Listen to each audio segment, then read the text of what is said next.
성경 말씀 마태복음 6장 12절인데요. 우리 표준세 번역으로 함께 읽어보도록 하겠습니다. 우리가 우리에게 죄 지은 사람을 용서하여 준 것 같이 우리 죄를 용서하여 주시옵고. 아멘. 청년 여러분 잘 지냈습니까? 오늘 주기도문 강의 7번째 시간이죠. 우리의 죄를 용서하여 주시옵고 라는 제목으로 하나님 말씀 나누도록 하겠습니다. 오늘 기도의 핵심은 사죄, 용서에 대한 기도인데요. 먼저 이 말씀은 우리 정체성이 무엇인가, 기도하는 자는 누구인가에 대해서 알려주고 있습니다. 기도하는 자는 우선 죄인입니다. 우리는 용서받은 죄인이라는 것을 잊지 말아야 된다는 것이죠. 우리는 비록 예수님을 믿고 영접했지만 기도할 때마다 이 죄를 놓고 하나님 앞에 용서를 구해야 된다라고 주님은 말씀하고 계십니다. 요한복음 1장 12절에는 이렇게 우리에게 말씀하고 있는데요. 그를 맞아들인 사람들, 곧 그 이름을 믿는 사람들에게는 하나님의 자녀가 되는 특권을 주셨다. 예전 버전, 그러니까 개역 개정판에는 영접하는 자, 예수님을 영접하는 자는 하나님의 자녀가 되는 권세를, 또 새 번역에서는 특권을 주셨다라고 말씀하셨는데요. 이 말인즉슨 우리가 예수님을 믿으면 죄인에서 천사로 혹은 죄인에서 전혀 죄를 짓지 않는 의인으로 변화됐다는 말이 아니라 다른 변화, 즉 신분의 변화가 있다는 선포를 우리가 볼 수 있습니다.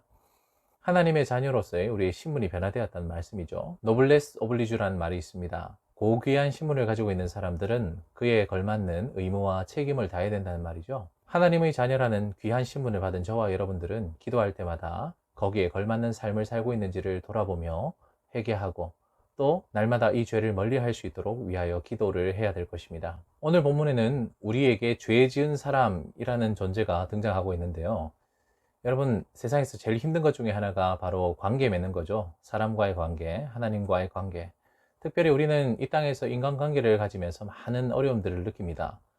우리는 좀 잘 지내고 싶은데 사람들 사이에 있는 이 관계의 어려움, 그죠? 사람들은 우리에게 물질적이고 또는 정신적인 피해를 입히기도 하고, 또는 얼마나 사람 사이에서 약속이 중요합니까? 이 약속을 때로는 지키지 않고 자기 마음대로 파기해버리는 그런 경우에 우리는 관계에 있어서 큰 절망을 느끼죠. 우리 면전에서 거짓말을 하는 사람들도 있고, 또는 사람들이 없는 데서 나에 대한 좋지 않은 뒷담화를 하는 경우를 우리는 종종 겪게 되는데, 그럴 때마다 우리는 참 관계가 어렵다라는 느낌을 많이 받게 됩니다. 우리가 이렇게 관계가 깨어졌을 때 가지게 되는 자연스러운 반응들이 있죠. 먼저 나에게 죄를 지은 그 사람을 공개적으로 비난하기도 합니다. 사람들 앞에서 저 사람이 나에게 이렇게 잘못했어 라면서 내 편을 얻기 위해서, 나의 억울함을 호소하기 위해서 사람들 앞에서 그 사람을 공개적으로 비난하는 경우도 있죠. 또는 복수를 꿈꾸는 사람들도 있습니다. 내가 언젠가는 내가 당한 이 수모를, 내가 당한 이 피해를 꼭 갚아주겠다면서 직접적으로 복수하는 사람들도 있고, 혹은 아주 치사한 방법으로, 다른 방법으로 그 사람을 곤란하게 하고 어렵게 하는 간접적인 복수도 우리는 종종 시도합니다. 또는 요즘 인간관계에 있어서 스트레스를 많이 받다 보니까 나를 힘들게 하고 어렵게 하는 그런 사람들을 손절한다 그러죠. 무시하고 나의 삶의 관계에서 배제시켜버리는, 아예 그 사람과의 관계를 끊어버리는 안타까운 경우도 있습니다. 근데 오늘 주님께서는 우리에게 주신 기도를 통해서 우리가 그런 사람들에게 어떻게 반응하라고 말씀하셨습니까? 참 무거운 말씀이죠. 우리 주님은 그런 자들을 향해 용서할 수 있어야 된다라고 말씀하십니다. 우리는 모두 다 최선을 다해서 용서하려고 노력하죠. 한 번, 두 번, 세 번 용서합니다. 근데 과연 우리는 어디까지 참아야 될까요? 어디까지 우리는 용서를 해야 될까요? 성경은 우리에게 하나님께서 우리를 향하신 용서, 그만큼 우리가 용서할 수 있어야 된다고 말씀하고 있습니다. 마태복음 18장 21절에서 22절 말씀을 보시면요. 그때 베드로가 다가와서 예수께 말하였다. 주님, 한 신도가 내게 죄를 지을 경우에 내가 몇 번이나 용서해 주어야 합니까? 7번까지 해야 합니까? 예수께서 대답하셨다. 7번까지가 아니라 7번을 70번까지라도 해야 한다. 우리 주님의 기준은 참으로 높고 위대하죠. 베드로는 당시의 율법적인 기준이었죠. 한 사람을 최대 3번까지 아니면 4번까지 용서하라는 말씀이 있는데, 우린 그래도 하나님 나라 백성인데, 이제 예수님께서 시작하신 이 새로운 하나님 나라의 백성인데 적어도 7번은 용서해야 되지 않겠습니까? 라면서 물어봤다면 예수님께서 뭐라고 말씀하셨나요? 7번이 아니라 7번을 70번. 이것은 정확하게 문자 그대로 7749, 490번 용서하는 말이 아니죠. 끊임없이 용서하라는 이야기입니다. 하나님께서 우리를 그렇게 끝도 없이 끊임없이 용서하셨지 않느냐. 너희도 이와 같이 계속해서 용서해 줘야 된다라고 말씀하고 있습니다. 돌아보면 저와 여러분 역시 하나님 앞에 무한히 용서받았지 않습니까? 똑같은 죄를 수도 없이 반복적으로 하나님 앞에 알게 모르게 지어왔는데 하나님은 그때마다 용서를 구하고 회개하는 우리를 7번씩 70번이라도 계속해서 받아주시고 용서해 주셨지 않습니까? 우리 역시 우리에게 죄 지은 사람들에게 이렇게 용서할 수 있어야 된다고 말씀하셨습니다. 어떤 분들은 대단히 억울한 마음을 가지고 아니 나에게 용서를 구하지도 않는데 나에게 계속 죄를 짓고 있는 그 사람을 내가 어떻게 용서하란 말입니까? 라고 반문할 수 있을지 모르겠지만 우리가 받은 사랑이 어떤 사랑인지 로마서 5장 8절은 이렇게 말씀하고 있습니다. 그러나 우리가 아직 죄인으로 있을 때에 그리스도께서는 우리를 위하여 죽으심으로써 하나님께서 우리에게 주시는 사랑을 나타내셨습니다. 예전 버전에는 확증하셨습니다. 라고 이렇게 말씀하고 있죠. 언제 주님이 우리를 위하여 죽으셨나요? 바로 우리가 아직 죄인 되었을 때, 아직 죄인으로 있을 그때에 하나님께서는 먼저 우리를 사랑하시고 우리를 용서하시되 어디까지? 죽기까지 우리를 위하여서 용서하셨다라는 이 말씀 우리가 잊지 말아야 될 것입니다. 주님께서 기도하는 자에게 기대하시는 용서, 그것이 바로 7번씩 70번이라도 또는 아직 죄인 되었던 그를 위하여 나의 모든 것을 내어주기까지 용서하라고 주님은 우리에게 말씀하셨습니다. 오늘 본문에서 가장 오해하기 쉬운 말씀이 우리가 다른 사람을 용서하여 준 것 같이 라는 이 말에서 우리는 자칫 잘못하면 주님이 우리를 조건적으로 용서하시는 것이 아닌가라고 오해할 수 있습니다. 즉 내가 다른 사람을 잘 용서해줘야 주님께서 나를 또한 용서해 주실 것이다 라고 주님의 용서를 이렇게 조건적으로 이해할 수 있어요. 혹은 우리가 많은 사람들을 용서해 주었기 때문에 당연히 나도 용서를 받아야 된다. 공로사상이죠. 나의 공로를 의지하여서 용서를 구하는 이런 잘못된 오해를 할 수 있습니다. 분명한 것은 우리는 기도를 드릴 때 이미 용서받은 자라는 것을 잊지 말아야 됩니다. 앞서 제가 말씀드렸죠. 기도자는 누구라고요? 용서받은 죄인입니다. 이미 우리는 예수님을 영접하여 하나님의 자녀라고 신분이 변화된 사람들이죠. 주님께서는 이렇게 신분이 변화된 하나님의 자녀들, 기도자들이 얼마나 막중한 책임이 있는가. 용서받은 자로서 다른 사람을 또한 용서해 줘야 된다는 책임이 있다는 것을 우리에게 강조하고 싶으셨던 겁니다. 우리가 용서하였기 때문에 용서를 받는 것이 아니고 우리에게 은혜가 먼저 있었기 때문에 그 은혜에 따라 우리가 말씀을 따라서 용서하라는 것을 순종한다는 것이죠. 용서가 먼저 있고 은혜가 먼저 있고 우리의 의무가 뒤따른다는 것입니다. 이는 마태복음 18장에 등장하고 있는 비유, 즉 1만 달란트를 빚진 자의 비유에서도 잘 볼 수 있는데요. 1만 달란트, 상상할 수도 없을 정도로 얼마나 큰 돈입니까? 그 큰 금액을 탕감받은 이 죄인이 자기 동료의 100데나리온, 100데나리온도 결코 적은 돈은 아닙니다만 1만 달란트에 비해서는 비교할 수 없을 정도로 작은 돈이죠. 내가 큰 은혜를 받았음에도 불구하고 작은 것을 용서하지 못하는 그것을 우리 하나님께서 얼마나 민망히 여기시고 얼마나 어리석고 안타까운 모습인가 말씀하시는 것을 우리가 기억해야 됩니다. 마태복음 18장 35절에는 이렇게 말씀하고 있죠. 너희가 각각 진심으로 형제나 자매를 용서하여 주지 않으면 내 하늘 아버지께서도 너희에게 그와 같이 하실 것이다. 무서운 경고의 말씀입니다. 우리에게 주신 이 구원의 감격, 이 기쁘고 감사한 하나님이 주신 이 구원의 은혜를 우리가 다른 사람을 용서하는 데까지 나아가지 않는 것은 하나님이 보실 때 큰 죄라는 말씀이죠. 기도하는 저와 여러분들은 항상 받은 은혜를 기억하고 아무리 용서하기 어려운 일이나 용서하기 어려운 사람들을 만났다 할지라도 하나님이 주시는 은혜와 하나님이 주시는 마음으로 그들을 품을 수 있어야 된다고 말씀하고 있습니다. 용서가 어렵다 보니 많은 사람들은 이 용서라는 우리에게 주어진 의무를 회피해버리고 무엇에 집중합니까? 종교 행위, 하나님 앞에 예배드리고 제사드리는 이 행위를 우리가 집중해서 드릴 때가 많습니다.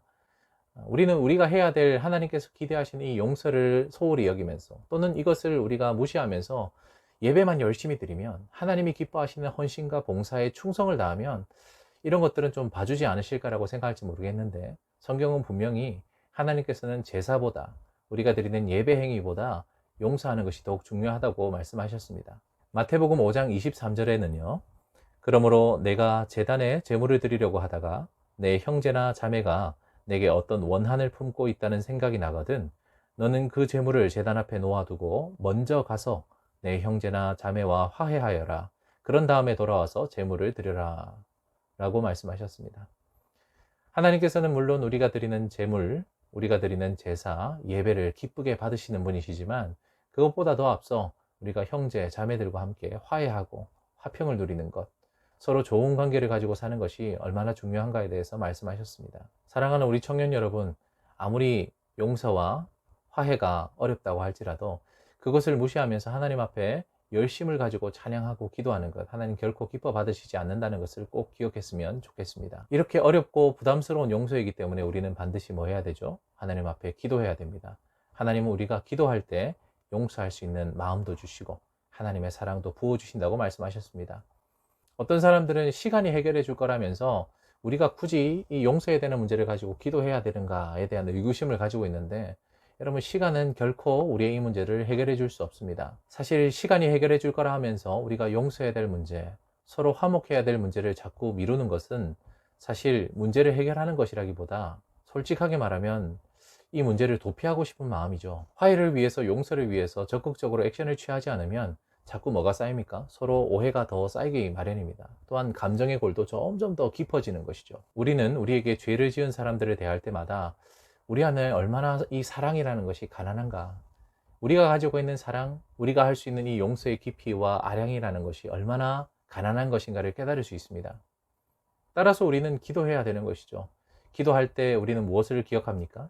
하나님이 우리에게 주셨던 그 은혜, 평소에는 잊고 살았던 하나님이 우리에게 베풀어 주신 1만 달란트의 그 깊은 사랑, 그 크고 놀라운 은혜를 우리가 또한 기억해내게 되는 것입니다. 우리가 그 사람을, 그 일을 용서할 수 있도록 하나님께 은혜를 구하다 보면 우리 안에 있는 그런 가난하고 알량한 용서의 깊이와 마음이 아닌 하나님께서 주시는 온전한 용서를 우리가 경험할 수 있게 되는 줄 믿습니다.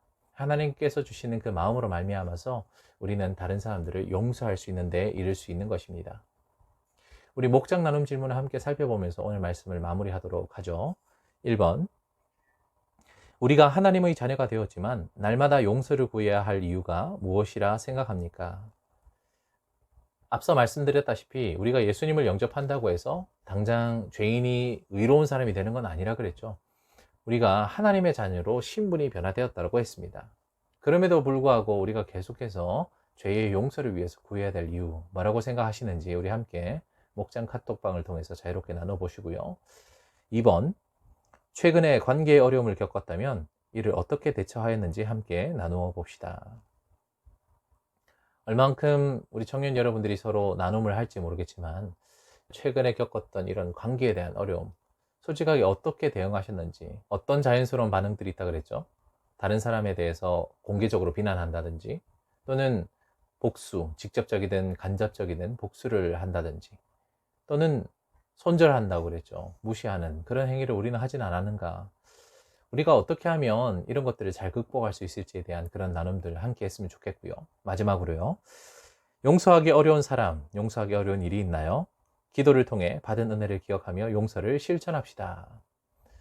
우리가 기도해야 될 이유는 용서가 쉽지 않기 때문에 그렇죠. 내 힘으로 할 수 있는 일이 아닙니다. 하나님이 주시는 그 은혜, 우리가 평소에 잊고 살았던 그 은혜를 기도를 통해서 우리 다시 한번 회복하고, 하나님, 내가 그 사람을, 그 일을 용서할 수 있도록 도와달라고 우리 함께 기도할 수 있었으면 좋겠습니다. 우리 말씀을 생각하며 함께 기도하도록 하겠습니다. 하나님, 오늘도 주신 말씀을 따라 용서, 사죄라는 크고 놀라운 하나님이 우리에게 주시는 이 사명에 대해서 우리가 듣게 되었는데, 하나님, 우리가 종교 행위를 통해서 하나님이 우리에게 기대하시는 의무, 노블레스 오블리주를 우리가 간과하지 않도록 도와주시옵소서. 하나님의 자녀답게, 용서받은 자답게 우리에게 주신 이 의무를 잘 감당할 수 있도록 날마다 기도하면서 하나님께서 우리에게 주시는 마음으로 주님이 우리에게 주신 그 은혜를 기억하며 우리가 용서를 하는 그 자리까지 나아갈 수 있도록 도와달라고 우리 함께 기도하도록 하겠습니다.